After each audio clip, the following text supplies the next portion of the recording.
Beauty, the German Shepherd. The Carter family's road trip turns into a nightmare when their car breaks down in the remote Nevada desert. They're stranded near a nuclear testing site inhabited by a family of deranged cannibals. The first victim isn't even human. It's Beauty, one of the family's two German shepherds. After the family sends both dogs to search for help, Beauty encounters the cannibal clan. The scene cuts away, but we hear her agonized yelps and whimpers echoing through the desert hills. When Beast, the other dog, returns to the trailer, he's covered in blood, and we realize Beauty has been killed. What makes this death so disturbing is the sound design. Craven understood that what we hear can be more horrifying than what we see. Those desperate animal cries establish that the family is dealing with monsters who show no mercy to anything living. By killing the dog first, Craven signals that absolutely nobody is safe in this wasteland. It's a brutal introduction to the savagery that's coming, and it sets the tone for the nightmare that follows. The family has just lost their first line of defense, and they don't even fully understand the danger yet. Ethel Carter, the family matriarch, becomes the first human victim in the most horrific sequence of the film. While Big Bob is tied to a Joshua tree and burned alive in the distance, the cannibal family simultaneously attacks the trailer where Ethel is hiding with her daughters. Papa Jupiter's sons, Mars and Pluto, break into the trailer looking for food and valuables. Ethel tries desperately to protect her family, but she's overpowered. Mars shoots her at point-blank range with a revolver. The gunshot tears through her, and she collapses instantly. What makes Ethel's death so painful is the context surrounding it. She doesn't die alone or quickly. She's murdered while watching her husband burn to death in the distance and hearing her daughters screaming as they're assaulted. The cannibals show absolutely no humanity, treating her execution as casual as swatting a fly. Actress Virginia Vincent plays the terror perfectly, her final moments showing a mother's helplessness to save her family. This death works because it shatters any illusion that the family might negotiate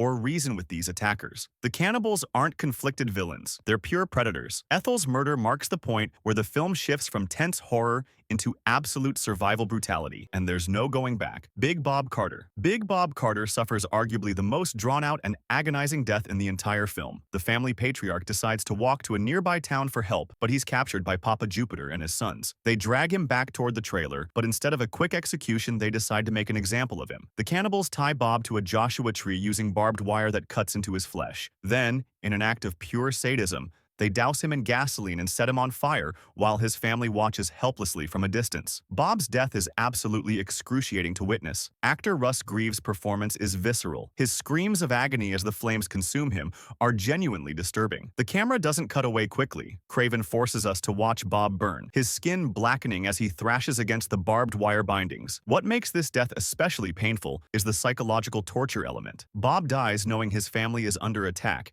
and he can do nothing to help them. The cannibals choreograph this execution specifically to demoralize the Carters while simultaneously raiding their trailer. It's calculated cruelty that establishes Papa Jupiter as a truly monstrous villain. This death transforms the film's decent man and protector into a charred corpse, leaving his family completely vulnerable and traumatized. The baby kidnapping. Aftermath. Implied deaths. While not a single death, the kidnapping of baby Katie sets up what would have been the most disturbing death in the film if the family hadn't intervened. After murdering Ethel and Bob, the cannibals snatch the infant from the trailer with explicit intentions to eat her. Pluto carries the screaming baby back to the cannibal cave while the surviving family members realize what's happening. The implication is crystal clear. This innocent child is being taken to be butchered and consumed. What makes this so painful is the buildup of dread. We've already seen what these cannibals are capable of, and now they have a helpless baby. The film forces us to imagine the worst possible outcome, even though the family launches a desperate rescue mission before it happens. The psychology here